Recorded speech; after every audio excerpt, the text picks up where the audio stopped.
கொடநாடு கொலை கொள்ளை வழக்கில் முன்னாள் முதல்வர் ஜெயலலிதா மற்றும் எடப்பாடி பழனிசாமியின் முதன்மை பாதுகாப்பு அதிகாரியாக இருந்த வீரபெருமாள் கோவை சிபிசிஐடி அலுவலகத்தில் ஆஜரானார்.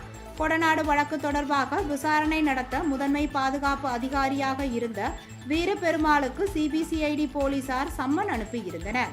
அதன் அடிப்படையில் காந்திபுரம் பகுதியில் உள்ள சிபிசிஐடி அலுவலகத்தில் வீரபெருமாள் ஆஜரானார். 3 மணி நேரம் நடைபெற்ற விசாரணை முடிந்த பின்னர் செய்தியாளர்களுக்கு பேட்டியளித்தார்.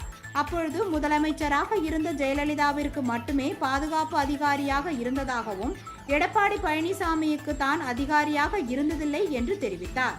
முதலமைச்சர் அம்மா மறைவுக்கு பிறகுதான் எந்த முதலமைச்சருக்கும் பாதுகாப்பு பிரிவில் பணிபுரிய விருப்பமில்லை என்றும் பின்னர் வேறு பிரிவுக்கு சென்று பணியிலிருந்து ஓய்வு பெற்றுவிட்டதாக கூறினார்.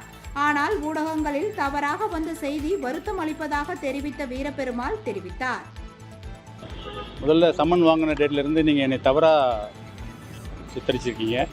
அதுவே மிக வருந்தத்தக்கது. நான் மாண்புமிகு முன்னாள் முதல்வர் அம்மா அவர்களை தவிர மற்ற எந்த முதல்வர் பாதுகாப்பு பிரிவிலும் பணி செய்யவில்லை என்பதை உங்களுக்கு கவனத்துக்கு கொண்டு வருகிறேன். ஒரு பொறுப்பில் இருக்கவங்கள நீங்கள் மீடியாவில் போடும்போது அவங்களுடைய தனிப்பட்ட இமேஜை பாதிக்கிற அளவுக்கு போடாமல் அது தெரிஞ்சுக்கிட்டு கன்ஃபார்ம் பண்ணி போட்டிங்கன்னா நல்லா இருக்குன்னு உங்களை இதை அன்போடு வேண்டிக்கிறேன். விசாரணை அதிகாரி கேட்ட கேள்விகளுக்கு தகுந்த பதில் சொல்லியிருக்கேன். இப்போ லாஸ்ட் ஏதோ அந்த மெசேஜ் ஒன்று அனுப்புனாங்க அப்படிங்கிற மாதிரி அது தெரியல. அது விசாரணை அதிகாரிட்டு தான் நீங்கள் கேட்கணும்.